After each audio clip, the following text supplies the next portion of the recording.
안녕하세요 여러분. 종교와 사상으로 있는 한국 문화 수업을 맡은 이효진입니다. 이번 시간에는 가신 이야기를 해보고자 합니다. 성주신은 집안의 어르신이고 으뜸신입니다.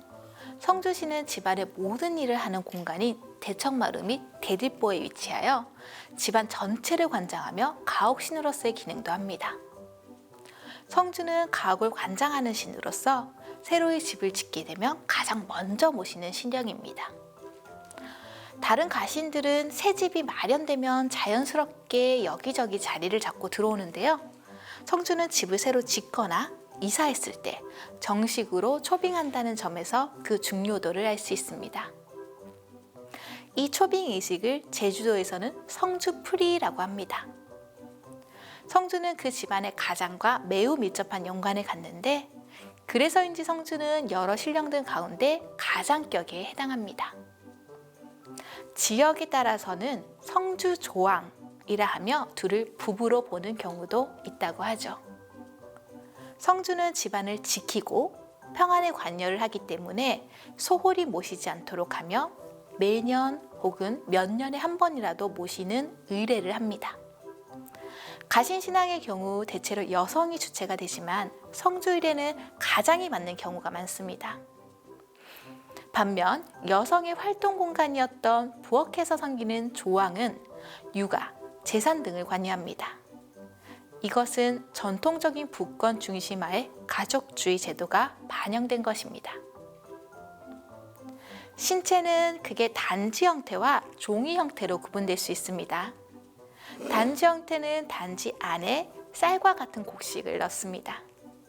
종이 형태는 한지로 모양을 만들어 물에 적셔 붙이거나 쌀 등을 넣어서 실로 묶어 매달기도 합니다. 꽃 모양의 꽃성주도 있죠. 집안에 물건이 들어오거나 명절이 되면 성주 앞에 잠시 놓아 고하고 가족의 생일에 성주상을 차리기도 했습니다.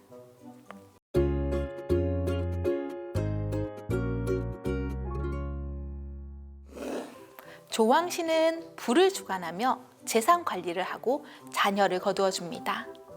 대개 조왕, 조왕신이라고 불리며 간혹 조왕각시, 조왕할미, 성주조왕 등으로 불리기도 합니다. 조왕신은 부를 관장하는 신이기 때문에 부엌의 자리를 잡고 있는데요. 그래서 보통 부엌과 관련된 곳에서 모시는데 부뚜막, 아궁이, 솥 등이 있습니다. 또한 부를 관장하고 이와 연장선상에서 재산에 관여하며 자녀를 거두는 일을 한다고 믿습니다. 결론적으로 조왕의 신격과 역할은 전국적으로 가정의 화목과 평안이 가장 보편적이었으며 재산 및 음식에 관여한다는 생각도 많았죠. 크게 본다면 이들은 결국 가정 내의 생활과 관련이 있습니다. 조왕은 부엌에 모시는 신으로 집안의 기륭을 관장하고 있습니다. 자식들의 안녕과 건강을 기원해주는 신으로 간주하고 삼신과 함께 육아의 기능도 담당합니다. 그 밖에도 조왕은 재산에도 관여한다고 여겨졌는데요. 집안의 불씨를 지켜주는 존재이기도 해서 화신의 성격을 부여하기도 합니다. 우리나라 민담에도 불씨를 꺼뜨리는 것을 재산을 내보내는 것과 같이 여기고 불씨가 집안의 계승을 상징하기도 합니다.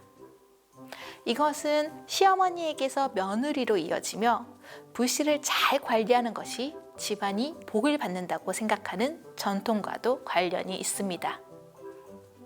조왕의 신격은 보편적으로 가정을 지키는 여성으로 나타나며 가정의 화목과 평안을 담당하고 있습니다. 대개 신체가 없는 형태로 모셔지고 있지만 경우에 따라서 종지, 옹기, 사발 등의 형태로 나타나기도 합니다.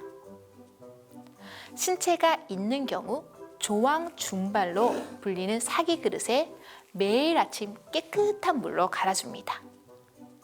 조왕에 올린 물은 정성을 보이기 위해 이른 새벽이나 아침에 다른 사람들보다 먼저 일어나던 것을 바칩니다. 시어머니가 모시던 조왕신을 며느리가 이어서 모시게 되는 경우가 있고 새 가정을 꾸리거나 분가하면서 모시게 되기도 합니다. 지역에 따라서는 성주보다 조왕을 먼저 모시는 경우도 있죠. 조왕을 모시게 되면 정기적 혹은 비정기적으로 조왕을 위한 의례를 합니다.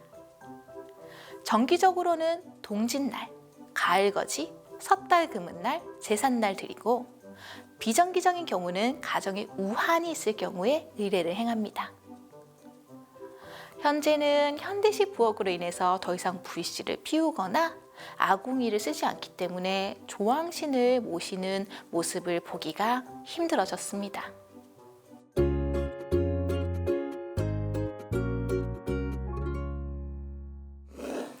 삼신은 방의 아랫목에 자리하면서 아이의 출산, 육아 등을 관장합니다. 삼신은 3명의 신을 모아 삼신이라고 부르기도 하고, 출생과 관련한 신의 기능을 부각시켜 산신이라고 표현하기도 합니다. 또는 삼을 순수한 우리말로 보아 삼이 태아, 태반에 들어가는 태라고 주장하기도 합니다. 삼신 혹은 삼신 할머니라고 부르지만 지역마다 그 이름의 차이가 있는데요. 전남 지방에서는 지양할미로, 제주도에서는 삼승할망, 맹진국 할마님, 인간 할마님, 이승 할마님 등으로 부르고, 충남 지방에서는 삼신 할머니 혹은 삼신 할아버지, 강원도에서는 삼신 할머니 혹은 세준 할머니라고 부릅니다. 이렇게 대부분 여신으로 나타나지만 남신으로 나타나는 경우도 있습니다. 서울 경기 지방에서는 경우에 따라 고가를 쓴 3명의 승려 모습으로도 형상화하고 있습니다. 이는 무속의 신을 그린 무신도에서 자주 보이는데, 불교와 샤머니즘의 습합을 엿볼 수 있습니다. 신체로서는 단지나 바가지 안에 쌀, 미역, 물을 한 그릇 혹은 3그릇씩 차려 놓으며 덧붙여서 탈의실을 놓는 경우가 있습니다. 그리고 대부분 안방, 선반 위에 모셔집니다.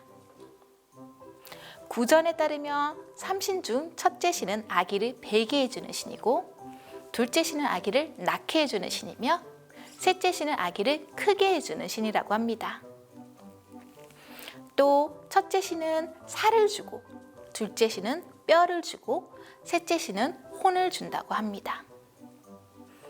이렇게 기능적으로는 셋이지만 또 하나의 신이라고 보기도 합니다. 인응화는 산모방의 서남쪽 구성을 깨끗이 하고 상위에 쌀밥과 미역국을 각각 3그릇씩 장만하여 삼신상을 차려 산신에게 바치는데, 이것은 아기와 산모의 건강 회복을 축원하는 풍속이라고 말했습니다.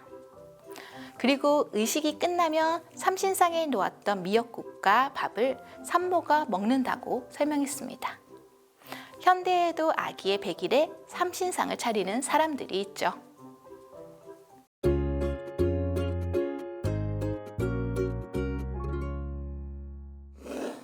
제복을 주는 업신은 곡물을 저장하는 광이나 곡간 같은 곳에 모셔지거나 돈을 넣는 금고에 있기도 합니다. 업신이 제복을 관장하기 때문에 이 업이 나가면 집안이 망한다고 생각했고, 지킴이, 집 지킴이 등으로 부르기도 했습니다.